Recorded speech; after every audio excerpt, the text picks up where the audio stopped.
함께하는 말씀 새생명교회 거르승 목사입니다. 후에 내가 예루살렘으로 돌아와서 성전에서 기도할 때 황홀한 중의 봄에 주께서 내게 말씀하시되 속히 예루살렘에서 나가라. 그들은 내가 내게 대하여 증언하는 말을 듣지 아니하리라 하시거늘 내가 말하기를 주님, 내가 주를 믿는 사람들을 가두고 또 각 회당에서 때리고 또 주의 증인 스데반이 피를 흘릴 때에 내가 곁에 서서 찬성하고 그 죽이는 사람들의 옷을 지킨 줄 그들도 아나이다. 나더러 또 이르시되 떠나가라. 내가 너를 멀리 이방인에게로 보내리라 하셨느니라. 이 말하는 것까지 그들이 듣다가 소리질러 이러한 자는 세상에서 없애버리자. 살려둘 자가 아니라 하여 떠들며 옷을 벗어던지고 티끌을 공중에 날리니 천부장이 바울을 영내로 데려가라 명하고 그들이 무슨 일로 그에 대하여 떠드는지 알고자 하여 채찍질하며 신문하라 한데 가죽줄로 바울을 매니 바울이 곁에 서 있는 백부장더러 이르되 너희가 로마 시민 된 자를 죄도 정하지 아니하고 채찍질할 수 있느냐? 백부장이 듣고 가서 천부장에게 전하여 이르되 어찌하려 하느냐? 이는 로마 시민이라. 천부장이 와서 바울에게 내가 로마 시민이냐? 내게 말하라. 그러하다. 나는 돈을 많이 들여 이 시민권을 얻었노라. 나는 나면서부터라. 신문하려던 사람들이 곧 그에게서 물러가고 천부장도 그가 로마 시민인 줄 알고 또 그 결박한 것 때문에 두려워하니라. 우리가 누리는 것들은 모두 하나님께 부여받은 것들입니다. 우리의 국적이나 재능도 우연히 얻은 것이 아니며 오직 하나님의 섭리로 주어진 선물입니다. 바울은 채찍질을 당할 수도 있는 급박한 상황에서 로마 시민권을 가지고 위기에서 벗어났습니다. 이 사건이 오늘날 우리에게 주는 교훈은 무엇인지 살펴보겠습니다. 바울의 간증을 듣고 회개를 도전받은 유대인들은 분노의 감정을 드러냈습니다.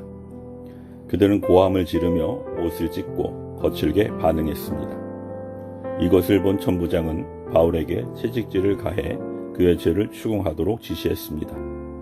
이런 위급한 상황을 피하기 위해 바울이 사용한 것은 로마 시민권이라는 신분이었습니다.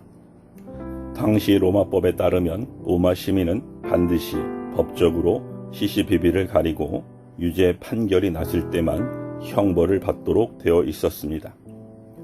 하나님은 바울이 태어날 때 미리 로마 시민권을 가지게 하셨고 하나님의 섭리 가운데 때가 되자 시민권을 사용하게 하셨습니다. 또 바울이 선교 사역을 감당하기에 충분한 모든 것을 예비시켜 주셨습니다.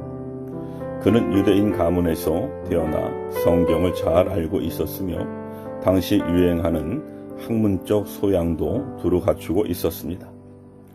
하나님은 바울의 삶에 주도적으로 개입하셔서 선교 사명을 위한 그릇으로 그를 빚으셨으며 거기에 합당한 필요를 채워 준비시키셨습니다. 하나님은 창조주이시며 우리 인생 전체를 다스리시는 통치자이십니다.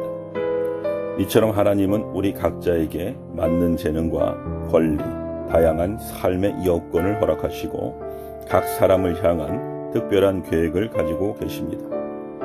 그러므로 우리는 남들과 비교하며 가지지 못한 것들에 대한 원망과 불만을 거두어야 합니다. 오히려 주어진 모든 것에 감사하며 이것들을 통해 하나님의 계획이 온전히 이루어지기를 기도해야 합니다. 바울의 로마 시민권은 위급한 상황을 막는 방패가 되었을 뿐 아니라 그가 로마에 복음을 전하게 되는 기회를 만들어 주었습니다.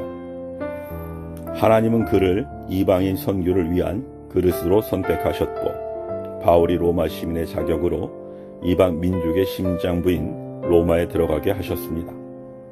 비록 유형적으로는 바울이 죄수가 되어 로마 법정으로 끌려가게 되었지만 그것은 하나님의 계획이 성취되는 순간이었고 바울 자신에게는 사명을 이룰 기회였습니다.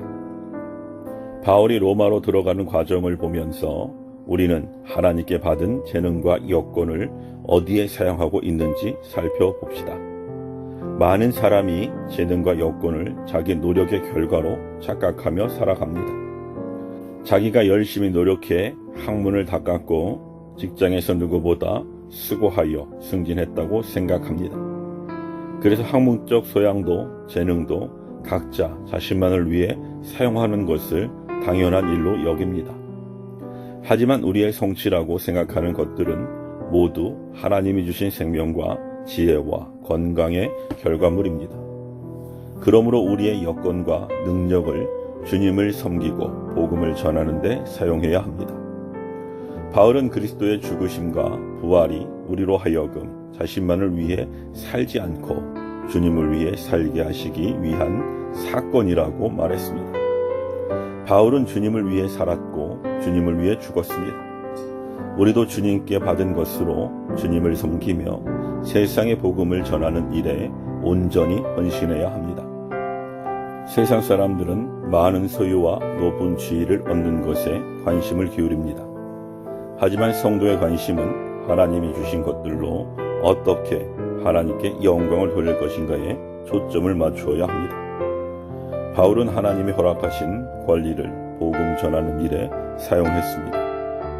이처럼 하나님은 우리가 누리는 모든 것이 주님을 섬기는 도구로 사용되길 기대하십니다. 아멘.